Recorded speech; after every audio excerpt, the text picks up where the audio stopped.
Ce matin, nous sommes dans la joie. Nous voulons dire à ceux qui sont revenus des vacances, soyez les bienvenus. On a prié pour vous, hein? On a vraiment prié pour vous. On a prié pour que ça se passe bien. Voilà. Et merci d'être là ce matin, malgré la fatigue. C'est une joie pour nous de vous retrouver en bonne santé. Vous savez, la communion fraternelle aussi est importante dans le corps du Christ. Et je vous transmets aussi fidèlement les salutations de nos pasteurs. Vous avez les salutations du pasteur Yeo.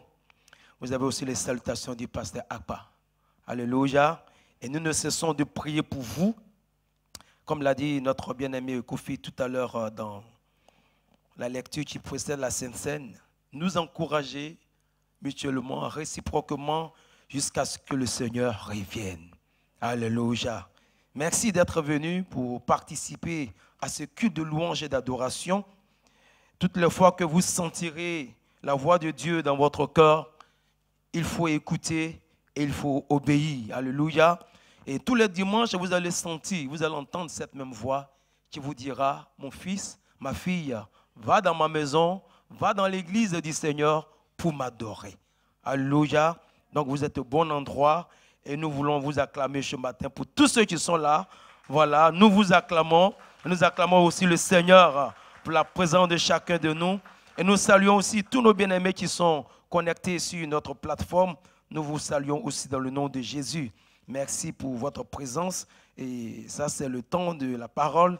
Donc, prenez votre Bible et partagez ce moment avec nous. Alléluia. Voilà. Et nous avions commencé une pensée le dimanche dernier. Je pense que nous allons au bout de notre pensée ce matin par la grâce de Dieu. Voilà. Et je voulais encore remercier le Seigneur pour ce moment. Remercier mes aînés.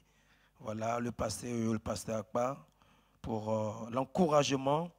Et cela porte son fruit dans ma vie. Je remercie le Seigneur pour la vie de ces hommes qui m'encadrent, qui m'encouragent. Merci aussi au peuple de Dieu, vous qui priez pour nous. Merci pour votre soutien. Que le Seigneur vous bénisse abondamment. Nous allons prendre Colossiens, le chapitre 1, du verset 24 au verset 29.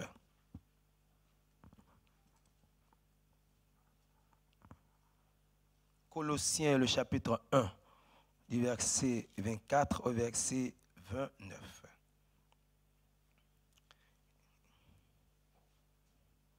Et c'est là que nous allons faire notre lecture. Colossiens, le chapitre 1.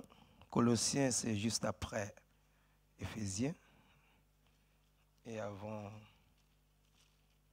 Philippiens. Thessaloniciens, autant pour moi.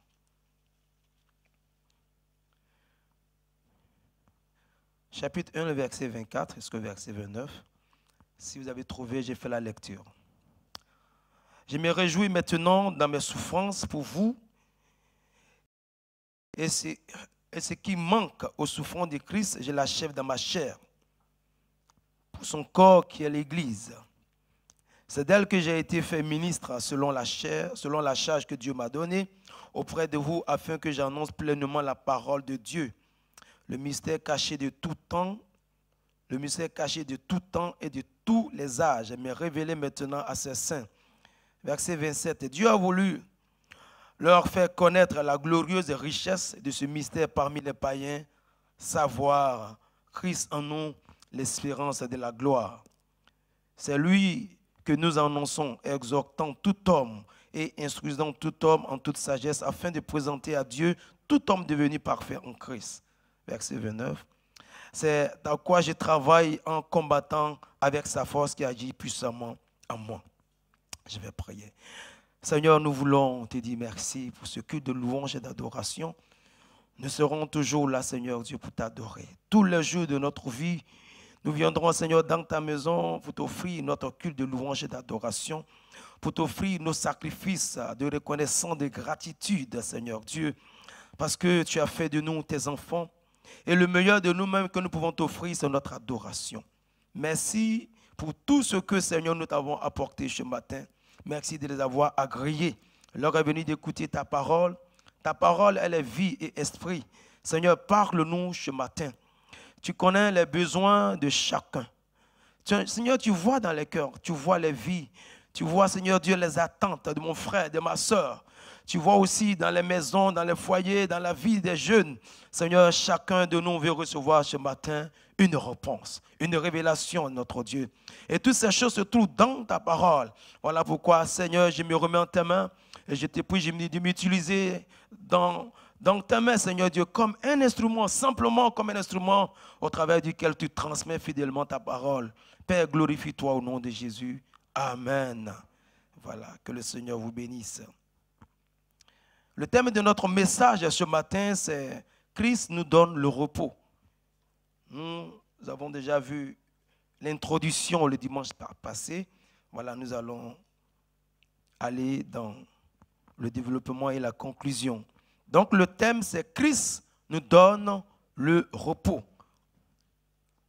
Nous avons dit le dimanche dernier que c'est l'apôtre Paul qui a écrit cette lettre aux Colossiens, l'église de Colosse.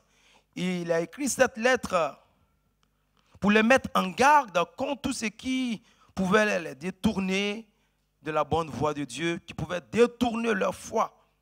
Il les met en garde contre tout ce qui menace la vie des chrétiens et aussi la vie de l'Église. Et surtout, Paul écrit cette lettre pour les mettre en garde contre tout ce qui nie la divinité de Jésus. Nous avons mis un point là-dessus.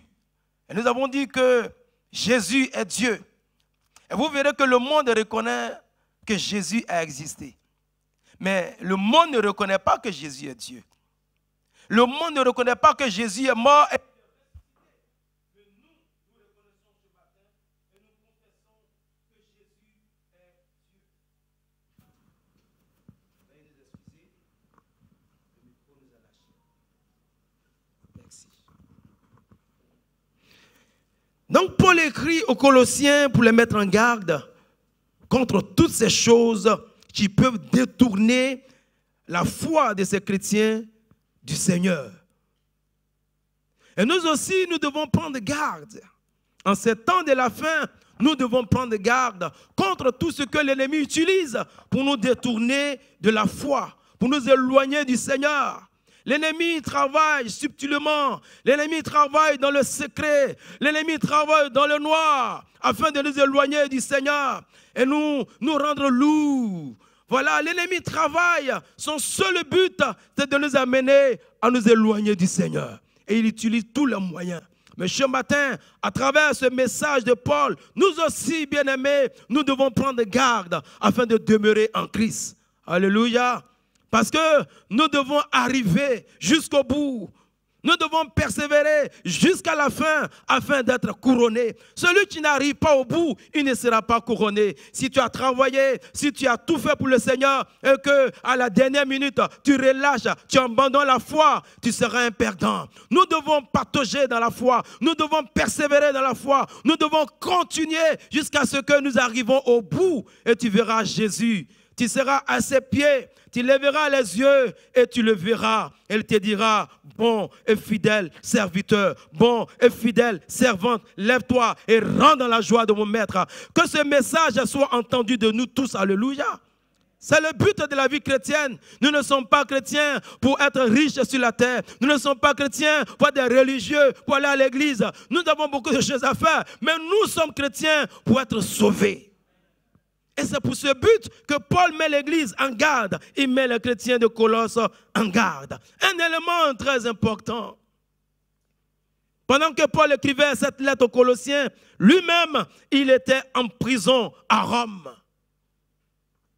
Il était emprisonné, il était enchaîné à cause de l'évangile de Jésus. Il était en prison à cause des chrétiens. Il était en prison à cause de l'œuvre de Dieu. Et c'est depuis sa position, depuis la prison, que Paul écrit cette lettre aux Colossiens pour les encourager. Mais malgré la persécution, malgré la prison, malgré la douleur, malgré la difficulté, l'apôtre Paul dit aux Colossiens, au verset 24, lisez-le avec moi, bien-aimés, et je demande à la régie de nous donner ce verset-là sur le tableau. 1 Colossiens, le chapitre 1, le verset 24. Bien-aimés, regardez ce que l'apôtre Paul dit aux Colossiens. Il dit, je me réjouis maintenant dans mes souffrances pour vous. Et nous avons dit le dimanche dernier, comment est-ce que la souffrance peut devenir une réjouissance pour Paul. Comment le chrétien peut se réjouir quand tout va mal? Comment le chrétien peut se réjouir quand c'est difficile? Comment le chrétien peut se réjouir quand il n'y a plus d'espoir? Comment le chrétien peut prétendre être heureux quand tout est difficile? Et c'était là l'objet de notre méditation. Paul dit, je me réjouis dans mes souffrances pour vous. Comment le chrétien peut se réjouir dans les difficultés, dans les moments difficiles? Pourquoi les difficultés, la souffrance qui est une occasion de tristesse devient pour Paul une occasion de réjouissance? Et je voulais dire à quelqu'un ce matin, réjouis-toi quelle que soit la situation que tu traverses. Réjouis-toi comme Paul l'a dit. Réjouis-toi ce matin. Ne reste pas dans la tristesse, ne reste pas dans l'angoisse, ne reste pas dans cet état. Relève-toi spirituellement et réjouis-toi avec les anges, et réjouis-toi avec les saints, et réjouis-toi avec les enfants de Dieu, car notre vie est différente. Et nous avons vu ce jour-là les différentes sources de réjouissance de l'apôtre Paul. Lorsque, dans la souffrance, le chrétien se réjouit. Pourquoi? Il y a un secret, bien sûr. Et nous allons nous appuyer sur la vie de Paul. Nous avons vu que la première raison pour laquelle Paul se réjouissait dans ses souffrances, et dit pour vous, c'était à cause de ce que des âmes étaient sauvées. Malgré les chaînes, malgré la prison, malgré la persécution, le message de Paul était arrivé au point où des âmes étaient sauvées. Oui, les âmes sont sauvées. Il est en prison, mais il est informé que l'église grandit. Il est en prison, mais il est informé que les chrétiens, le nombre augmente, des âmes se convertissent. Et c'était une raison pour laquelle l'apôtre Paul était dans la joie. L'apôtre Paul, la joie qu'il éprouvait de voir des âmes sauvées, cette joie-là était plus forte que sa douleur. La joie de voir l'église, de voir les enfants de Dieu, de voir que des âmes, des femmes étaient sauvées, des hommes étaient sauvés, l'église de Colosse était fortifiée. Cette joie-là était plus forte que la douleur de Paul, était plus forte que la souffrance de Paul. Voilà pourquoi il leur dit, je me réjouis dans mes souffrances pour vous. Pour ceux qui prennent note dans Luc le chapitre 15, le verset 10, la Bible dit, demain je vous le dis, il y a de la joie devant les anges pour un seul pécheur qui se repent. Une conversion, le salut d'une âme est toujours une source de joie pour les enfants de Dieu. Et nous avons dit ce dimanche-là que la chose la plus importante dans la vie d'un être humain, c'est le salut de son âme. Si tu as tout eu dans ce monde et que tu perdais ton âme, alors c'est un échec. La chose la plus importante dans la vie d'un être humain, c'est le salut de son âme. C'est le fait que tu sois sauvé. Et c'était la raison pour laquelle Paul était dans la joie. Voilà pourquoi, bien-aimés, nous devons prendre courage. À cause du salut de notre âme. Nous devons résister à tout vent. Nous devons continuer à servir le Seigneur. Nous devons persévérer à cause du salut de notre âme. Et il faut continuer à aimer, continuer à pardonner, continuer à marcher avec le Seigneur, continuer à obéir, continuer à suivre à cause du salut de ton âme. Nous devons rester inébranlables, bien-aimés, jusqu'à ce que le Seigneur revienne. Et même si tu étais tombé, relève-toi ce matin à cause du salut de ton âme. Alléluia. Cela est très important. Et nous avons dit un élément très important le dimanche dernier. Et le disant, je me suis excusé auprès des mamans, auprès des femmes, et je le fais encore ce matin. J'ai parlé de l'accouchement d'un enfant. Et je disais le dimanche dernier que l'accouchement d'un enfant est un moment difficile, est un moment pénible pour une femme. Un moment douloureux pour une femme. Parce que pendant l'accouchement, il y a des femmes qui laissent leur vie. Pendant l'accouchement, la femme, elle est entre la vie et la mort. Pendant l'accouchement, il y a des moments qui décident de ne plus jamais faire d'enfants. Et je disais le dimanche dernier, si tu rentres dans une salle d'accouchement, si tu rentres dans cette salle-là, que tu n'es pas du corps médical et que tu vois une femme en train d'accoucher, tu peux perdre connaissance, tu peux tomber, tu peux pleurer parce que tu seras impuissant face à cette douleur que la femme éprouve lorsqu'elle met au monde un enfant.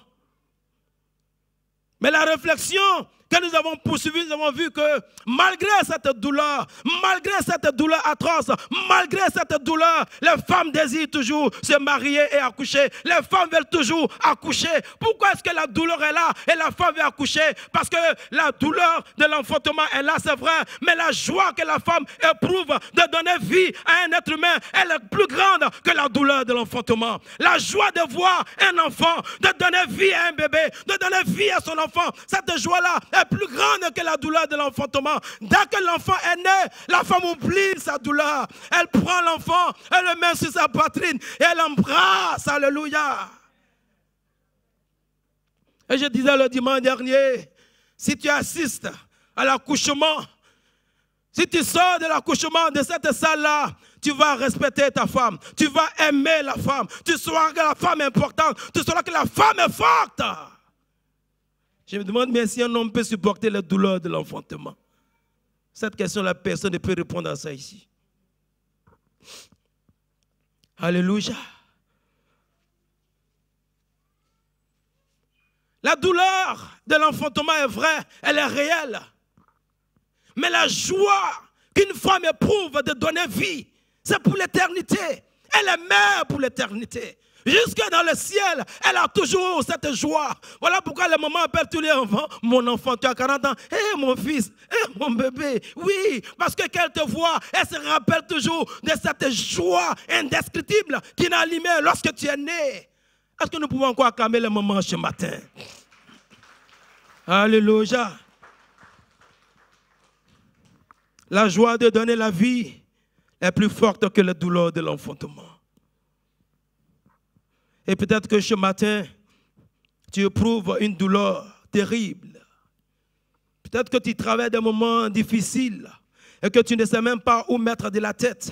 Peut-être que ce matin, tu es dans la douleur. Et laisse-moi te dire ce matin que les grandes douleurs, les grandes victoires naissent dans les grandes douleurs. Oui. Dans les grandes douleurs naissent les grandes femmes, naissent les grands hommes, naissent les grands projets. C'est dans les grandes douleurs que les grandes choses se passent dans ta vie. C'est pas pour rien que tu es éprouvé. C'est pas pour rien que tu trembles. C'est pas pour rien que tu pleures. Tu pleures parce que dans ta vie, des grandes choses vont se passer. Oui, les grandes victoires naissent dans les grandes douleurs. Et pendant que cet moment pleure, dans son ventre, dans son sein, il y a un président qui va naître, il y a un ministre qui va naître, il y a un roi qui va naître, il y a une autorité qui va naître, il y a un pasteur qui va naître. Alléluia. Oui, la douleur enfante toujours l'espoir. Et la maman avait encore donné vie à un autre enfant. Que le nom du Seigneur soit béni. La douleur que tu éprouves aujourd'hui va enfanter de grandes choses demain dans ta vie. Et je disais encore que le problème dure un temps. Mais la joie du Seigneur, la vie avec Dieu, c'est pour l'éternité. Et c'est la raison pour laquelle tu dois veiller sur le salut que Dieu t'a donné. Cela est très important. Cela est très important. Merci Seigneur. La raison pour laquelle nous devons nous réjouir, bien-aimés, ce n'est pas parce que nous sommes pauvres ou nous sommes riches. Nous devons nous réjouir parce que nos noms sont écrits dans le livre de vie. Nous devons nous réjouir parce que nous sommes sauvés. Les chrétiens de l'église primitive, quand ils avaient compris cela, ils étaient prêts à supporter toutes les persécutions, toutes les difficultés, jusqu'à être, oui, même décapités. Parce que la vie avec Dieu, cette vie-là, elle est éternelle. Et c'est ce que le chrétien doit rechercher. Nous allons voir encore ce matin la deuxième raison pour laquelle Paul se réjouit dans ses souffrances. Il dit, je me réjouis dans mes souffrances. Mais il a enchaîné, je me réjouis dans mes chaînes, mais tu es en prison. Je me réjouis dans cette prison, mais tu as des problèmes. Le chrétien se réjouit dans ses problèmes. L'ennemi voudrait te voir abattu, découragé. Non, ne lui fais pas ce cadeau. Ne lui donne pas cette opportunité. Réjouis-toi, parce que ton nom est écrit dans le livre de vie. La deuxième raison pour laquelle Paul se réjouit, c'est à cause de la révélation du mystère caché de tout temps et de tous les âges. À cause de la révélation du mystère caché de tout temps et de tous les âges. Mais le verset est là. Nous le voyons dans le verset 25. À cause de la révélation du mystère caché de tout temps et de tous les âges. Je le reprends pour ceux qui prennent note. À cause de la révélation du mystère caché de tout temps et de tous les âges. Nous voyons cette phrase au verset 25 de Colossiens, le chapitre 1. Il dit dans ce passage, c'est d'elle que j'ai été fait ministre, selon la charge que Dieu m'a donnée auprès de vous, afin que j'annonce pleinement la parole de Dieu. Au verset 26, Paul dit, le mystère caché de tout temps et de tous les âges, mais révélé maintenant à ses saints. Le mystère caché de tout temps et de tous les âges, qu'est-ce que c'est? Bien-aimés, sachez que le mystère caché de tout temps et de tous les âges, c'est le plan de Dieu pour le salut de l'humanité. C'est le plan de Dieu pour le salut de l'humanité à travers la mort et la résurrection de Jésus. Et à travers ce sacrifice, Dieu, par son esprit, vient vivre dans chaque croyant. Peut-être que je vais reprendre la définition. C'est le plan de Dieu pour le salut de l'humanité à travers la mort et la résurrection de Jésus. Et à travers ce sacrifice, Dieu, par le Saint-Esprit, vient habiter en chaque croyant. Rappelez-vous dans 1 Corinthiens, le chapitre 3, le verset 16, il dit, « Ne savez-vous pas que vous êtes le temple du Saint-Esprit et que l'Esprit de Dieu habite en vous? » Mais depuis que le monde est monde, nous avons entendu la chute d'Adam et Ève dans le jardin d'Éden. Nous avons aussi vu les conséquences sur l'homme. Nous avons vu des tremblements de terre. Sur la terre, nous avons vu des guerres entre les nations. Nous avons vu des tragédies s'abattre sur le monde. Nous avons vu beaucoup de choses, des catastrophes. Mais sachez que personne n'a jamais su, depuis que le monde est monde, personne n'a jamais su que Dieu avait un plan pour sauver l'humanité. Personne n'a jamais su ça. C'est ce qui est le mystère caché de tous les temps et de tous les âges. Tous les âges. C'est-à-dire, aucun être humain sur cette terre n'a jamais su que Dieu avait un plan pour sauver l'humanité. On a vu les conséquences du péché d'Adam et Ève. Mais comment Dieu va arranger? Personne n'a jamais su cela. Personne. Personne n'a jamais su que Dieu avait un projet pour sauver l'homme qui était perdu. Même le père Abraham, à qui Dieu a dit dans Genèse 12, 3. Abraham, Dieu lui a dit, toutes les familles de la terre seront bénies en toi. Mais Abraham lui-même, il ne comprenait pas parfaitement ce que Dieu disait et ce que Dieu allait faire. Il ne savait pas. Même Satan, qui a fait tomber l'homme, ne savait pas comment, ne savait pas que Dieu allait un jour récupérer l'homme. Il ne savait pas. Il ne savait pas. Satan n'a jamais su ça. Alors que l'homme subit les conséquences du péché à cause de lui. Nous arrivons même à Salomon. Salomon, avec toute sa sagesse et son intelligence, Salomon n'a jamais su que Dieu avait un plan pour le salut de l'humanité. Même les anges qui voient la face de Dieu, les anges n'ont jamais su que Dieu avait un plan pour sauver l'humanité. L'homme aussi, l'homme lui-même n'a jamais su cela. Mais dans le cœur de Dieu, il y avait un projet. Dans le cœur de Dieu, il y avait un plan pour le salut de l'humanité. Il y avait un projet pour unir les Juifs et les païens dans un seul corps, c'est-à-dire le corps de Christ. Les Juifs connaissaient le Dieu d'Abraham, d'Isaac et de Jacob. mais ils n'ont jamais su que Dieu avait un projet pour unir l'humanité. C'est-à-dire, et les Juifs et les païens, nous sommes les païens convertis, dans un seul corps, dans le corps de Christ. Dieu avait un projet caché dans son cœur, et c'est ce projet qui a été révélé à l'Église. C'est ce dont l'apôtre Paul parle, le mystère caché de tous les temps et de tous les âges. Mais révélé maintenant au sein, c'est-à-dire à l'Église. Personne n'a jamais su que Dieu avait un projet pour sauver l'homme, pour aider l'homme, pour relever l'homme. Voilà pourquoi dans Jérémie, le chapitre 29, le verset 11, la Bible dit, il dit, car je connais le projet que j'ai formé sur vous. C'est Dieu qui parle. Dit l'Éternel, projet de paix et non de malheur, afin de te donner un avenir et de l'espérance. Et je voulais dire à quelqu'un ce matin, bien-aimé, sache que Dieu a un plan pour ta vie. Dieu a un plan établi sur ta vie. Quelque chose que tu ne sais pas. Il dit, je connais. Dieu a un plan pour ta vie. Pendant que tu penses qu'il n'y a plus rien à faire, pendant que tu penses qu'on ne peut plus récupérer sa situation, Dieu a un plan pour sauver ton âme. Dieu a un plan pour ta vie. Dieu a un plan pour te donner un avenir, une espérance. Dieu a un plan. Qui pouvait imaginer que Dieu avait un plan pour sauver l'humanité? Mais cependant, Dieu avait un plan. Moïse était désespéré.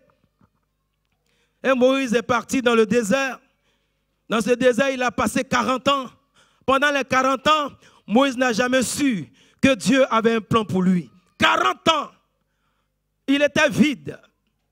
Il ne croyait plus en rien. Il avait 80 ans et il préparait les fins de sa jour. Il se disait que dans peu de temps, je vais mourir. Peut-être mes 2 enfants, 3 enfants qui sont là, ils vont prendre mon héritage. Mais Moïse n'a jamais su qu'à 80 ans, Dieu peut avoir un projet pour un être humain. Moïse n'a jamais su qu'une personne qui se retrouve dans le désert, Dieu peut avoir un projet pour lui. Moïse n'a jamais su une personne qui est désespérée, qui n'espère plus rien, qui n'a plus rien, Dieu peut avoir un projet pour lui. Cependant, c'est ce grand Dieu qui préparait Moïse dans le secret et il ferait de lui un leader, le libérateur d'Israël. Moïse ne savait pas. Pendant 430 ans, les enfants d'Israël étaient sous la domination de Pharaon. 430 ans, il n'y avait plus d'espoir. Mais dans le secret, Dieu est en train de préparer leur sortie de l'Égypte. Quand ils sont sortis de l'Égypte, ils se sont retrouvés coincés devant la mer Rouge. Pharaon les pourchassait. Et ils voyaient Pharaon venir avec ses chars et ses armes. Peut-être que tu vois l'ennemi venir ce matin. Tu vois cette situation s'abattre sur toi. Tu vois cette situation en train de t'engloutir. Les enfants d'Israël voyaient la mort. Ils ne voyaient pas d'espoir. Ils ne voyaient pas de lueur. Ils ne voyaient pas de lumière. Ils n'avaient plus rien à faire. Ils voyaient Pharaon, mais ils ne voyaient pas le projet que Dieu avait pour eux. Ils ne voyaient pas ce que Dieu est en train de le faire dans le secret. Ils ne pouvaient pas imaginer que cette mer peut s'ouvrir et ils vont traverser. Et toi, tu ne peux pas imaginer ce matin. Et je te dis que Dieu a de grandes choses pour toi, que moi-même je ne peux pas imaginer, que moi-même je ne sais pas, mais ce que je sais, la Bible dit que Dieu connaît le projet. Il a des projets pour ta vie, il a des projets pour te donner un avenir et de l'espérance. Mais à leur grande surprise, pendant qu'ils s'attendaient à la mort, ils voient la mer s'ouvrir. Incroyable mais vrai. Ils ont demandé à Moïse, mais qu'est-ce qui se passe? Il dit non, que Dieu est en train d'ouvrir la mer. Il dit, vraie mer là, oui. Et je vais dire à quelqu'un ce matin, la mer va s'ouvrir devant toi. La porte va s'ouvrir devant toi. Tu vas traverser à sec. Le Seigneur va te faire avancer, pas par ta force, pas par ta force, mais par ta foi en lui. Alléluia. Il dit, je connais le projet que j'ai formé sur ta vie. Nous tous qui sommes ici ce matin, Dieu a des projets pour nous. Dieu a formé des projets pour nous. Il a formé des projets sur la vie de tes enfants, sur ta famille, ton avenir, ton futur, ton devenir. Le Seigneur a tout un projet établi, déjà écrit. Alléluia. Et il va révéler à l'homme ce projet caché dans le cœur de Dieu qui était le salut de l'humanité. Que le Seigneur nous aide ce matin. Dans Ésaïe, le chapitre 41, le verset 10. Et pour nous encourager encore, il dit, Ésaïe 41, 10, il dit, ne crains rien, car je suis avec toi. Ne promène pas le regard inquiet, car je suis ton Dieu. Je te fortifie, je viens à ton secours, je te soutiens de ma droite triomphante. Alléluia. Le Seigneur a des projets pour chacun de nous. Il dit des projets de paix et non de malheur. Que son nom soit béni. Alors, pour accomplir ce projet, ce mystère caché de tout temps, de tous les âges, qu'est-ce que Dieu fait? Dieu envoie Jésus.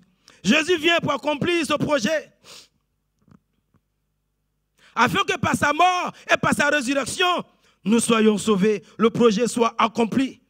Dieu a conçu le projet, mais c'est Jésus qui l'a accompli. Et lorsque Jésus est venu pour accomplir ce projet, le Seigneur va nous révéler que Dieu est notre Père et son caractère, c'est l'amour. Et sa nature, c'est l'amour. Mais ça, c'était une chose difficile. Les Juifs ne pouvaient pas accepter ça. Voilà pourquoi il disait à Jésus, tu es un Samaritain, tu es un païen, tu es un démon. Il disait ça à Jésus. Il dit que toi, tu es habité par Belzébul. Parce que Jésus parlait en termes que Dieu est notre Père, il loue son bras et il accepte tout le monde. Non. Nous, notre Dieu là, le Dieu d'Abraham, d'Isaac et puis de Jacob, le partager avec les païens, on ne peut pas accepter ça. Il ne pouvait pas accepter ça. Mais le Seigneur Jésus va nous révéler que Dieu est notre Père et que son caractère est l'amour. Vous allez voir que lorsque Pierre, l'apôtre Pierre lui-même, il était converti, Pierre, pour aller chez Corneille, il ne pouvait pas, parce que Corneille était un païen. Pour que Pierre, qui est converti, rentre dans la maison d'un païen qu'on appelle Corneille, il a fallu que Jésus se révèle à lui. Il n'allait jamais le faire. Les Juifs ne pouvaient pas accepter de partager leur Dieu avec toi et avec moi. Il fallait qu'un prix soit payé. Alors, pour mettre fin à ce projet, pour arrêter le projet, ils vont décider de tuer Jésus. Et quand ils ont tué Jésus, ils ont accompli le projet. Et Jésus à la croix, il dit, tout est accompli. Et c'est ça l'ennemi. Souvent, l'ennemi, en voulant te faire du mal, il t'envoie dans ta destinée. Alléluia. Ça, c'est notre Dieu. Jésus dit, tout est accompli. En voulant le tuer, ils vont accomplir le projet. Voilà pourquoi dans Jean le chapitre 1, le verset 12, la Bible nous dit, mais tous ceux qui l'ont reçu, à ceux qui croient en son nom, elle leur a donné le pouvoir de devenir enfants de Dieu. De devenir enfants de Dieu. Lesquels sont nés non du sang, ni de la volonté de l'homme, mais de Dieu. Donc, lorsque nous donnons notre vie à Dieu, au Seigneur Jésus, nous devenons enfants de Dieu. Et lorsque nous devenons enfants de Dieu, alors Dieu aussi devient notre Père. Voilà pourquoi, quand tu es converti, il faut que tu cherches à connaître Dieu. Si tu cherches à connaître Dieu, tu découvriras que Dieu est ton Père et que son caractère est l'amour. Si nous découvrons que Dieu est notre Père et que son caractère est l'amour, notre manière de voir Dieu va changer. Notre manière de vivre la vie chrétienne va changer. Notre manière de voir notre prochain va changer parce que Dieu est amour. Dieu est notre Père et son caractère est l'amour. Alléluia. Même sa nature, c'est l'amour. Que le Seigneur nous aide à comprendre toutes ces choses. Nicodème, il était le docteur de la loi. Il connaissait la loi, mais il ne connaissait pas le Dieu de la loi. Il ne connaissait pas le Dieu de Moïse. Il détenait la loi de Moïse. Il la connaissait très bien, mais il ne connaissait pas le Dieu de la loi de Moïse. Et souvent, nous ne connaissons pas ce grand Dieu-là. Nous connaissons l'Église, nous connaissons les frères et sœurs, mais nous ne connaissons pas le Dieu de l'Église. Bien-aimés, disposons-nous à connaître Dieu. Cela est très important. Alléluia. Ne nous limitons pas à venir seulement à l'église, mais il faut connaître le Dieu de l'église à travers sa parole. Mets du sérieux dans ta vie chrétienne et tu connaîtras Dieu. Nous allons voir quelques petits détails avec les Juifs. Dans Jean le chapitre 8, le verset 3. Jean 8, 3, il dit, alors les scribes et les pharisiens amenaient une femme surprise en flagrant délit d'adultère. Verset 4, il la plaça au milieu du peuple il dit à Jésus, « Maître, cette femme a été surprise en flagrant délit d'adultère. » Verset 5. « Moïse dans la loi nous a ordonné de lapider de telles femmes. Toi, que dis-tu? » Alors verset 7, Jésus va répondre. Jésus dit, « Que celui de vous qui est sans péché jette la première pierre contre elle. » Résultat au verset 9, le verset 9 nous dit que, accusés par leur conscience, ils vont se retirer un à un depuis le plus âgé jusqu'au dernier. Accusés par leur conscience. Pendant les 3 ans et demi de ministère de Jésus sur la terre, les Juifs, ils étaient pris entre la loi de Moïse et puis les paroles de Jésus. Donc leur conscience les traumatisait. Parce que ce que la loi de Moïse dit, Jésus dit une autre version. Donc la Bible nous dit ici, accusés par leur conscience. Ils se demandaient, mais qu'est-ce qui se passe? Mais n'est-ce pas que Moïse nous a dit? Nous allons voir un autre détail un peu plus loin dans Matthieu. Le chapitre 19, le verset 7. Matthieu 19, le verset 7. Au verset 7, il dit, « Pourquoi, donc, lui dit-il, Moïse a-t-il prescrit de donner à la femme une lettre de divorce et de la répudier? » Ils vont poser la question au Seigneur Jésus, pourquoi Moïse nous a dit de donner une lettre de divorce à une femme? Ça, c'est la question qu'ils vont poser au Seigneur Jésus. La réponse au verset 8. Jésus va leur répondre en disant, regardez au verset 8, « Si Moïse vous a prescrit une telle loi, c'est à cause de la dureté de votre cœur. Au commencement, il n'en était pas ainsi. » Donc, à travers ce verset, nous comprenons clairement quelque chose. À cause de la dureté de leur cœur, Jésus leur dit, si Moïse vous a prescrit de répudier votre femme facilement comme ça, la loi que vous avez dans votre main, si elle est si dure, elle est si difficile, ce qui fait que vous ne connaissez pas Dieu, ce qui fait que vous ne savez pas que Dieu est votre Père et que son caractère est l'amour, ce qui fait que vous avez le problème, c'est à cause de la dureté de votre cœur. Et à cause de la dureté de notre cœur, nous pouvons ne pas connaître Dieu. Oui. À cause de la dureté de notre cœur, nous pouvons ne pas rentrer dans le plan de Dieu pour notre vie. Nous pouvons changer le plan de Dieu pour notre vie. À cause de la dureté de notre cœur, nous pouvons changer nos relations, même dans les familles, dans les foyers. Il dit, c'est à cause de la dureté de votre cœur. Quand le cœur de l'homme est trop dur, il peut passer à côté du plan de Dieu. Que le Seigneur nous aide ce matin à ne pas avoir des cœurs durs, mais avoir des cœurs doux, comme Jésus était doux. Et dans Hébreux, le chapitre 3, le verset 15, il dit, « Si vous entendez sa voix, n'endurcissez pas vos cœurs comme lors de la révolte. »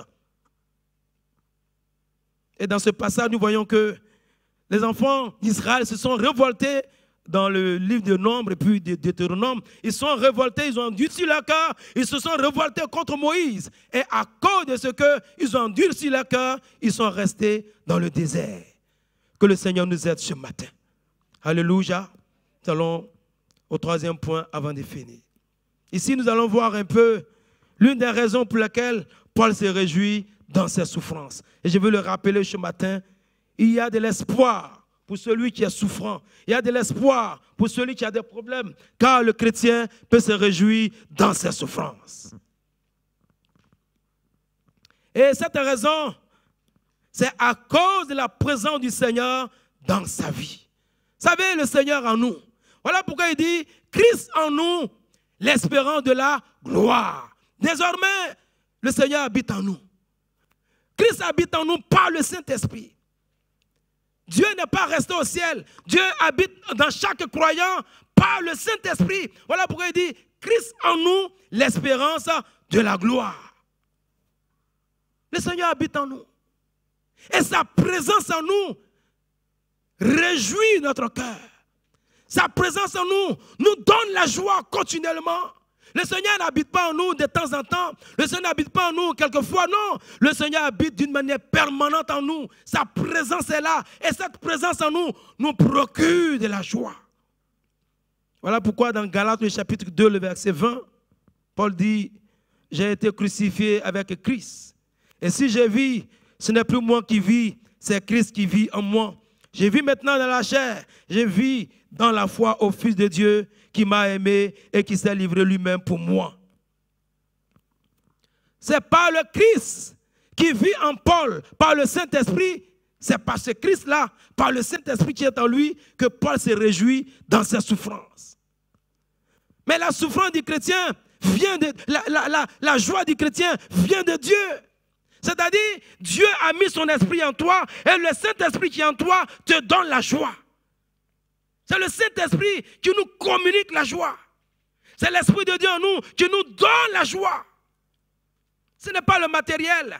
Si ta joie, la source de ta joie et le matériel sont les choses de ce monde, alors ta joie sera de courte durée. Oui, quand ça va finir, tu vas perdre la joie. Mais si c'est le Seigneur qui est la source de notre joie, si c'est le Saint-Esprit qui est la source de notre joie sera permanente. Nous serons toujours dans la joie. Et Paul se réjouit dans ses souffrances. Alléluia. Que le nom du Seigneur soit béni. Christ en nous, par le Saint-Esprit, il est la source de notre joie. Il est la source de notre victoire. Il est la source de notre repos. C'est lui qui nous donne le repos. Nous avons dit la dernière fois, le Seigneur, lui-même, il est le repos, il vient en nous. C'est lui qui nous donne le repos. Que son nom soit béni. Celui qui nous donne la capacité de nous réjouir, même quand tout va mal. Celui qui nous donne la capacité de pardonner. Celui qui nous donne la capacité d'aller de l'avant. Parce qu'il est en nous. Christ en nous, l'espérance de la gloire. Et nous pouvons aussi vérifier cela dans Galates, le chapitre 5, le verset 22, où il dit, mais le fruit de l'esprit, Galates 5, 22, le fruit de l'esprit, c'est l'amour, la joie, la paix, la patience. C'est-à-dire c'est le Saint-Esprit qui crée en nous, qui nous donne d'avoir l'amour, qui nous donne d'avoir la joie, la paix, la patience, la bonté, la bénignité, la fidélité, la douceur, la tempérance. C'est le Saint-Esprit qui crée en nous, qui produit en nous comme fruit tous ces éléments. Christ en nous, l'espérance de la gloire. Nous allons bientôt finir. Et lorsque nous lisons dans Éphésiens le chapitre 4, le verset 30, l'apôtre Paul dit, n'attristez pas le Saint-Esprit de Dieu par lequel vous avez été scellés pour le jour de la rédemption. Alors, celui qui est en nous, qui est la source de notre réjouissance, nous ne devons pas l'attrister. Lorsque nous attristons l'Esprit de Dieu qui est en nous, nous nous attristons nous-mêmes. Oui, nous nous attristons nous-mêmes. Nous l'empêchons de produire en nous les bons fruits que nous venons de voir ici. N'attristons pas le Saint-Esprit de Dieu et nous pouvons l'attrister aussi par notre conduite et par notre comportement. Mesdames, je vous laisse ce matin vous encourager à travers ces quelques paroles. Nous devons avoir une bonne relation avec le Christ qui habite en nous par le Saint-Esprit. Nous devons avoir une bonne intimité avec lui. Nous devons entretenir sa présence en nous et vous verrez que nous allons nous réjouir dans toutes les situations. Paul dit, je me réjouis dans mes souffrances pour vous. Que le Seigneur te donne la force ce matin de te réjouir, quelle que soit la situation que tu traverses. Que le Seigneur te donne la force ce matin de glorifier son nom, quelle que soit la situation que tu traverses. Alléluia. Les problèmes ne durent qu'un temps, mais la vie avec Dieu, elle est éternelle. Que le Seigneur vous bénisse pour acclamer le Seigneur pour sa parole. Merci Seigneur.